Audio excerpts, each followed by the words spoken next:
विट्यातून निघलो पण वातावरण बघा कसलं भारी झाले. कवा देवापाशी पोचते असं झालं तर लय भारी मजा येत होती. तोपर्यंत सांगलीत पोचलो. सांगलीत पोचोस्तोपर्यंत कमीत कमी 9, 9:30, 10 वाजत आलते. आणि सांगलीत पोचल्यानंतर सांगलीचं पण बस स्टँडचं काम केलेलं आहे. तर गर्दी बघू शकता तुम्ही किती भरल्या. तुम्ही अंदाज लावू शकता मग कसं आम्ही वर चढलो असेल. त्या गर्दीतनं खाली उतरलो. हे बघा सांगलीचं बस स्थानक आहे.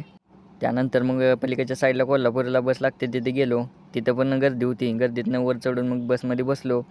तिकीट मिळाली. तिकीट मिळाल्यानंतर मग म्हटलं आता जाऊया. तोपर्यंत पोचलो हातकणंगलेत पोचोस्तोपर्यंत 11:45 वाजलेलं. बसस्थानापाशी जाणार गाडी होती पण त्याचं टायमिंग होतं 11:45. मग आमच्याकडे एवढा वेळ नव्हता म्हणताना 2-3 जण होते अजून. त्यांना घेऊन मग रिक्षातनं आम्ही निघालो.